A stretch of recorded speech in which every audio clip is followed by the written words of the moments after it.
എല്ലാവർക്കും ഹൃദയം നിറഞ്ഞ സ്വാതന്ത്ര്യദിന ആശംസകൾ.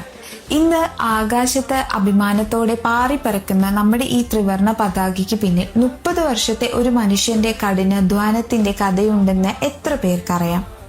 അദ്ദേഹത്തിന്റെ പേരാണ് പിംഗലി വെങ്കയ്യ.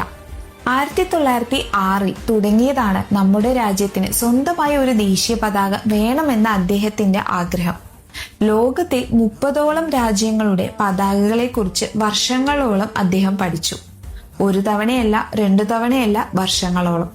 പല പതാകകളുടെ മോഡലുകൾ ഉണ്ടാക്കി കോൺഗ്രസ് മീറ്റിംഗുകളിൽ കൊണ്ടുപോയി സമർപ്പിച്ചു. പലരും അദ്ദേഹത്തെ നിരുത്സാഹപ്പെടുത്തി, ചിലർ അവഗണിച്ചു. പക്ഷെ അദ്ദേഹം പിന്മാറിയില്ല. നീണ്ട 30 വർഷത്തെ പരിശ്രമത്തിന് ഒടുവിലാണ് അദ്ദേഹം രൂപകൽപ്പന ചെയ്ത ആ ത്രിവർണ പതാക നമ്മുടെ രാജ്യത്തിന്റെ അടയാളമായി അംഗീകരിക്കപ്പെട്ടത്. ഇതിൽ നിന്ന് നമ്മൾ പഠിക്കേണ്ട ഒരു വലിയ പാഠമുണ്ട്. നമ്മളുടെ ലക്ഷ്യം എത്ര വലുതാണോ അതിന് അത്രയും അധികം സമയം ക്ഷമയും വേണ്ടിവരും. ഒരു ശ്രമം പരാജയപ്പെട്ടു എന്ന് കരുതി സ്വപ്നങ്ങൾ ഉപേക്ഷിക്കരുത്. ആരും തിരിച്ചറിയില്ലെന്ന് കരുതി വഴിയിൽ വെച്ച് നിർത്തി പോകരുത്. ഇന്ന് സ്വാതന്ത്ര്യദിനം ആഘോഷിക്കുമ്പോൾ നമ്മളുടെ മനസ്സിനും ആത്മവിശ്വാസത്തിനും പൂർണ്ണ സ്വാതന്ത്ര്യം നൽകുന്നു.